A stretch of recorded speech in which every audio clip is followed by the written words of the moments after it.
दोस्तों, electronics world की दुनिया में आपका एक बार पुनः स्वागत करता हूं। जैसा कि हमने पिछले वीडियो में जिक्र किया था कि एलईडी बल्ब में जो सबसे अधिक समस्या देखने को मिलती है, या तो एलईडी बल्ब पूर्णतः बंद हो जाता है या फिर उसमें फ्लिकरिंग अर्थात ब्लिंकिंग की समस्या देखने को मिलती है। आज के इस वीडियो में हम एलईडी बल्ब में ब्लिंकिंग की समस्या किस किस कारणों से आती है और उसका क्या क्या समाधान है, इस संबंध में विशेष चर्चा करेंगे।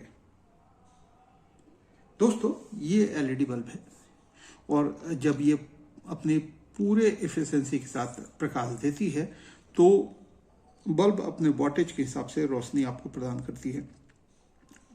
लेकिन ये पूरे फुल वॉट में जले, इसके लिए इसके सभी एलईडी को जलना जरूरी है।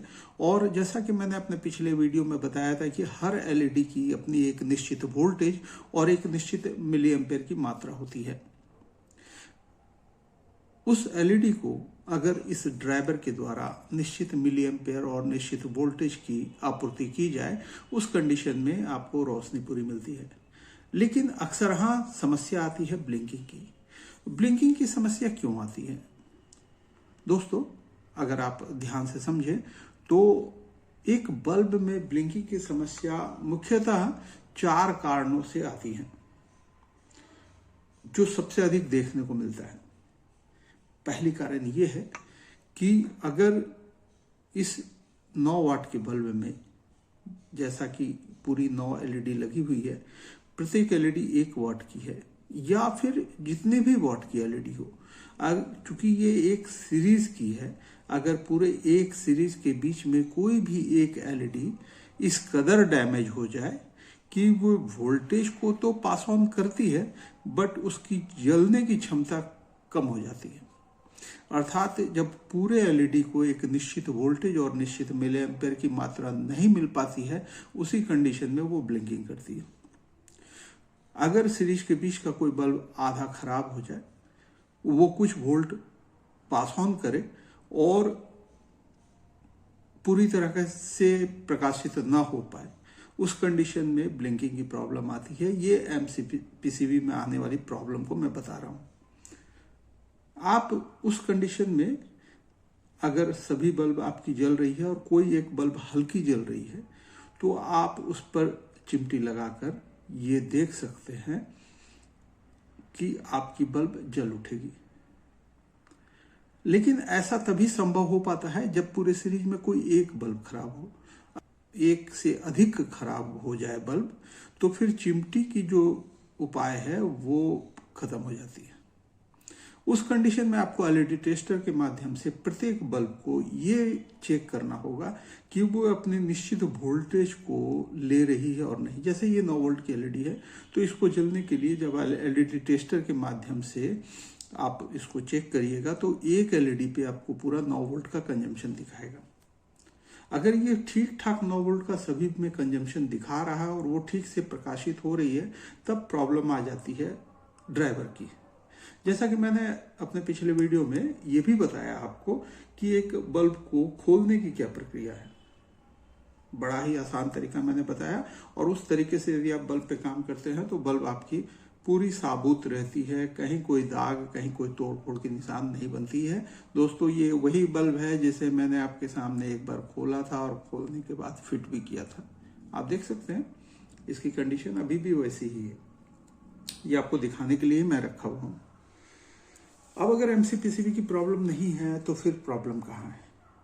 तो दोस्तों, सबसे अधिक जो प्रॉब्लम आती है, सबसे अधिक प्रॉब्लम जो आती है वो आती है इस ड्राइवर आईसी को स्विचिंग करने के लिए सपोर्ट में लगी ये छोटी electrolytic capacitor.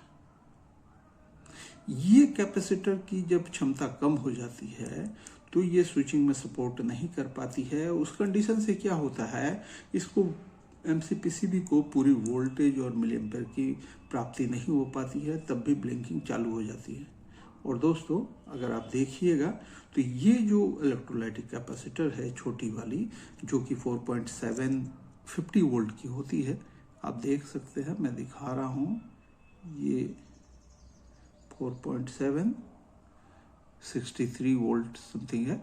4.7 UF 50 volt 63 volt आप कुछ भी लगा सकते हैं। 50 वोल्ट से ऊपर 63 वोल्ट का भी यहाँ चल जाएगा। ये कैपेसिटर खराब होने से ब्लिंकिंग की समस्या आती है। ये दूसरी कारण है। तीसरी कारण ये है कि इसके आउटपुट में लगी अगर 100 यूएफ 100 वोल्ट की कैपेसिटर कहीं 47 यूएफ 100 वोल्ट की भी लगी होती है, 83 वोल्ट की भी लगी होती है, तो ये आउटपुट की कैपेसिटर अगर वीक हो जाए उस कंडीशन में भी एमसीपीसीबी को प्रॉपर वोल्टेज नहीं मिल पाता है, जिस कारण वो ब्लिंक करना शुरू कर देती है। चौथी एक कंडीशन और बनती है इसके ब्लिंकिंग में।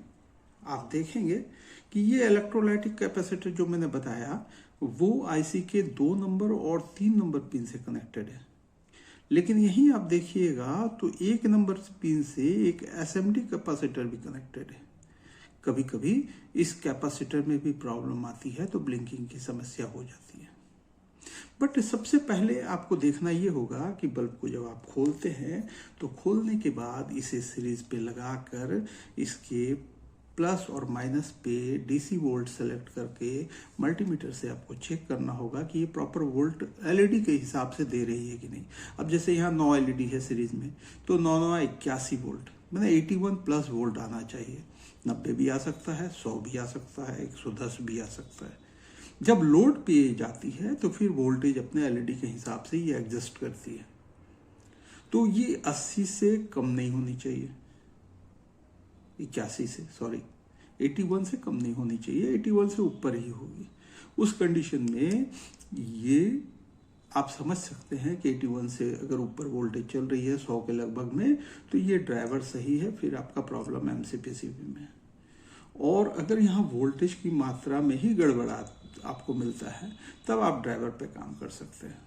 ड्राइवर पे काम करने के लिए आपको फिर से बल्ब को खोलना होगा, खोल के ड्राइवर को निकालना होगा, और निकालने के बाद सबसे पहला काम यह है कि आप खुले आंखों से एक बार सभी कंपोनेंट्स को देख लें कि कोई कंपोनेंट्स खराब तो नहीं है। अक्सर हाँ, कैपेसिटर जब खराब होती है तो वो फूल जाती है, बड़ी वाली, छोटी वाली तो नहीं फूलती है। हाँ, अधिक गर्म होने से कभी कभी इसकी जो ऊपर की कवर है वो हट जाती है, बट फूलती बहुत कम है, बहुत कम केस में देखा गया है।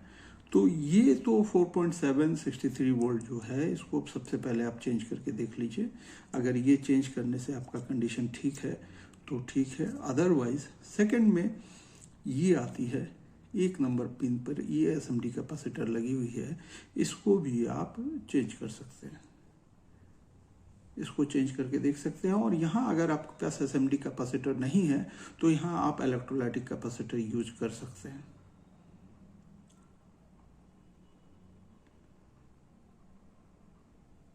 उसके बाद ये जो बड़ी कैपेसिटर है आउटपुट में, ये तो देखने से ही आप समझ सकते हैं कि ये खराब है और सही है। फूल गई होगी तो चेंज करना अनिवार्य हो जाता है। मुख्यतः इन्हीं 4 कारणों के कारण ब्लिंकिंग की समस्या आती है दोस्तों, और इन 4 कारणों को आप बड़े आराम से चेक कर सकते हैं। चेक करने के बाद इसे ठीक भी कर सकते हैं। आधार यही है कि एमसीपीसीबी पर अगर वोल्टेज और एम्पेयर की मात्रा सही नहीं पहुंचती है, उसी कंडीशन में इसमें खराबी आती है। दोस्तों, अगले वीडियो में हम ये समझेंगे कि जो एमसीपीसीबी पर एक निश्चित वोल्टेज और निश्चित मिली एम्पेयर की रिक्वायरमेंट होती है, अगर एमसीपीसीबी बदला जाए तो क्या इसी ड्राइवर से उसे चलाया जा सकता है?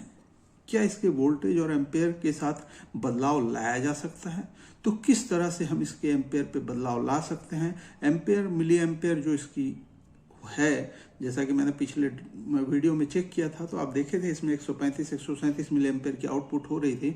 तो क्या इस मिली एम्पेयर में हम बदलाव कर सकते हैं, कमी या बेसी ला सकते हैं, वोल्टेज में कमी या बेसी ला सकते हैं, और एमसीपीसीबी को हम बदल कर इस पे चला सकते हैं कि नहीं चला सकते? इस पे एक वीडियो बनाऊंगा दोस्तों। आज के लिए इतना ही। और दोस्तों, आप लोगों से विनम्र निवेदन है कि यदि हमारा वीडियो आपको अच्छा लगता है, यदि हमारे वीडियो से आपको कुछ भी समझने को मिलता है, तो काइंडली हमारे वीडियो को सब्सक्राइब करें। वीडियो को सब्सक्राइब करते हुए आप बेल नोटिफिकेशन पर ऑल पर सेलेक्ट करें, ताकि हमारे द्वारा अपलोड किए गए वीडियो को पहले आप पा सकें। धन्यवाद।